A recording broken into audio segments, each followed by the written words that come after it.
एक छोटे से गांव में रघु नाम का एक गरीब मजदूर अपनी नन्ही बेटी के साथ रहता था। रघु दिन भर तपती धूप में पत्थर तोड़ा करता था, लेकिन इतनी कड़ी मेहनत के बाद भी उसे बस इतने ही पैसे मिलते कि चूल्हे पर मुश्किल से 2 वक्त की रूखी सूखी रोटी पक पाती। वह अपनी हर खुशी कुर्बान करके सिर्फ अपनी बेटी के लिए जीता था। लेकिन एक दिन सूखी रोटी खाते वक्त बेटी ने मासूमियत से पूछा, पापा, क्या हमारी नसीब में हमेशा यही रूखी रोटी ही लिखी है?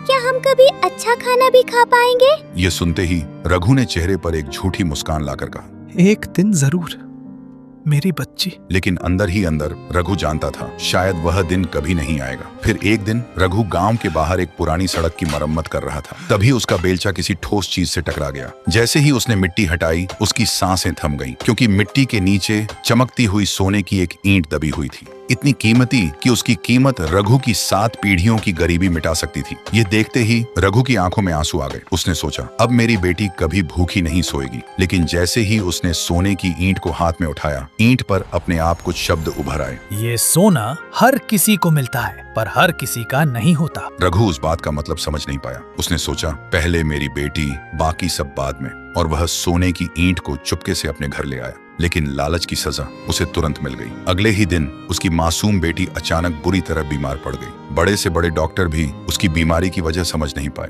रघु बुरी तरह टूट गया। उसके पास सोना तो था, पर बेटी की सांसें उससे भी ज्यादा कीमती थी। तभी उसके कानों में ईंट पर लिखे वह शब्द गूंज उठे, ये सोना हर किसी को मिलता है, पर हर किसी का नहीं होता। रघु को अब समझ आ गया, यह उसके स्वार्थ की सजा थी। फिर उसने बिना एक पल गंवाए सोने का एक बड़ा हिस्सा बेच दिया और उस पैसे से गांव में एक कुआं बनवाया, गरीबों में राशन बांटा, अनाथ बच्चों के लिए कपड़े खरीदे। और चमत्कार देखो, जैसे जैसे लोगों की दुआएं उसके साथ जुड़ती गईं, वैसे वैसे उसकी बेटी की तबीयत भी सुधरने लगी और कुछ ही दिनों में वह बिल्कुल ठीक हो गई। फिर रघु ने बचा हुआ सोने का टुकड़ा बिना किसी लालच के गहरी नदी में बहा दिया। उस दिन के बाद उसके पास न सोना था, न कोई खजाना, लेकिन उसके घर में फिर कभी भूख वापस नहीं आई। उसकी नेक नियत देखकर लोग खुद उसके पास काम लेकर आने लगे। सालों बाद उसकी बेटी पढ़ लिख कर डॉक्टर बनी और गरीबों का मुफ्त इलाज करने लगी। तब रघु को समझ आया, असली सोना मिट्टी के अंदर नहीं, इंसान के दिल में होता है।